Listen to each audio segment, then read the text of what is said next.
continuing on with one step beyond, explaining to you about King Alfred and the implementation of King Alfred. Now we're going to let it play and we're going to try to finish it. Let it roll.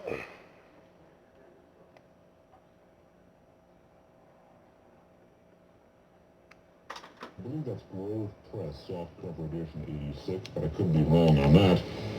But certainly, the book Unhealed Wounds by Erna Paris goes into the discussion of how the French Jews were rounded up and sent to Auschwitz by the regular French gendarmerie. In other words, these weren't swastika Gestapo men, although there were some of them there. Most of the rounding up was done by the French milice, by the French.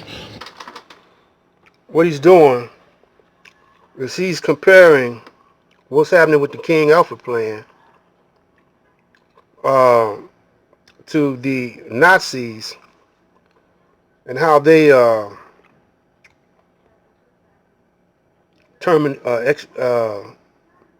liquidated the Jews. And he's going into detail on about the steps they're going to take when it comes down to exterminating all the black people. Listen carefully. Per se, so the people who may wind up, and in good faith, sending people to relocation centers, quote unquote, might be your local friendly cop on the corner. But it should be borne in mind again that when the Nazis rounded up neighborhoods, they basically were using a very, very important piece of psychology, because people tend to go along with what their neighbor's doing. They want to stick with the crowd. Conforming and conformity are major elements of our society, of socialization and social control, and most people are conformists. Most people are going along with the crowd, and that's one of the reasons why we haven't seen more protest about a lot of the shocking things that are going on, is nobody's standing out from the crowd. Everybody's going along and enjoying all the jog, whether it's The Simpsons or whether they're going out and watching video cassettes of Joe versus the volcano. People are diverted and they're doing what their neighbors are doing.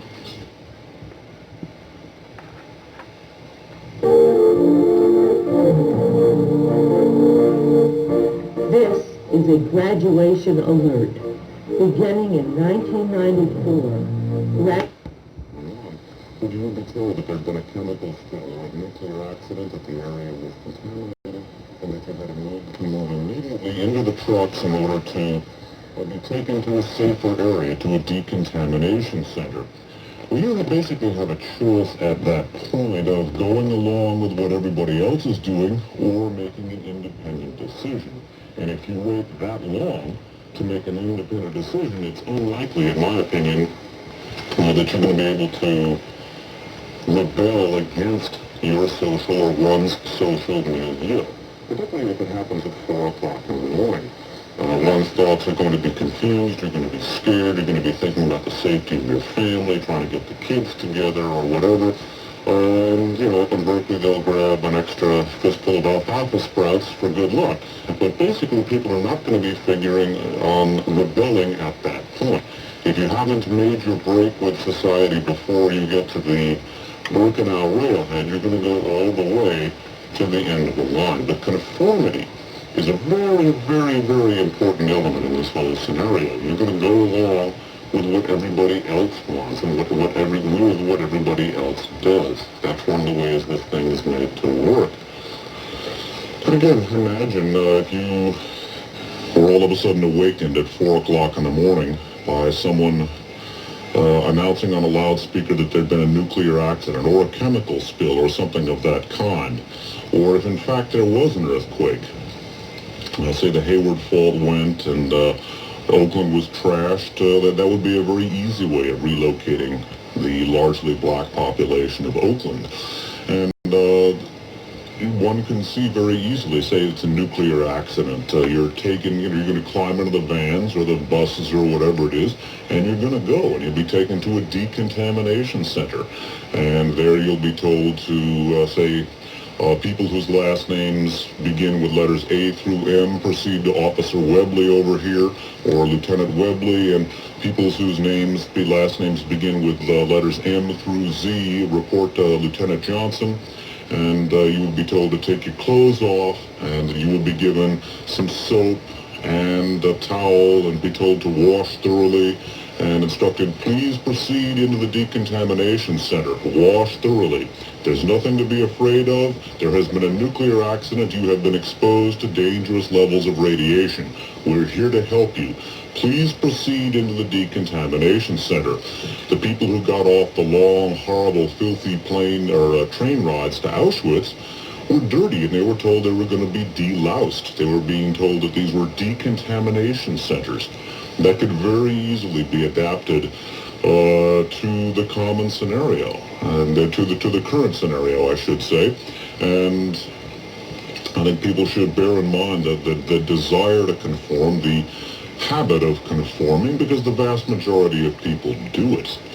And again, I realize that this is a tall order of goods for people. It sounds incredible. It sounds horrible.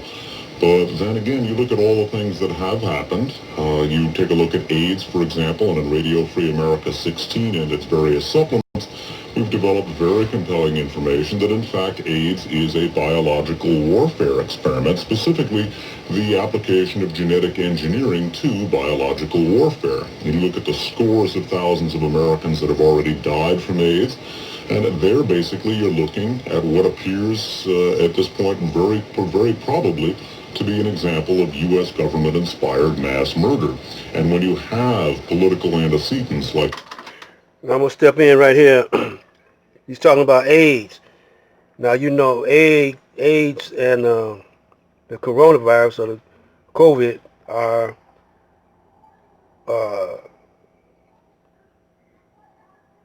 I think they are fused together some kind of way. But it's components, the components of AIDS is mixed in with the coronavirus. Industrialists and financiers who supported Hitler, when you have people like the Gehlen Organization, the SS men being brought in, when you take a look at the Republican Ethnic Heritage Association, which basically is a part of the Republican Party that concentrates on various ethnic groups, in particular Eastern Europeans. And in the fall of 1988, it came out that a lot of these people were former Nazis or former fascists, very close links to the anti-Bolshevik bloc of nations. Many of them were war criminals. There were a lot of, there were stories in the major news media, and yet this did not affect American public opinion.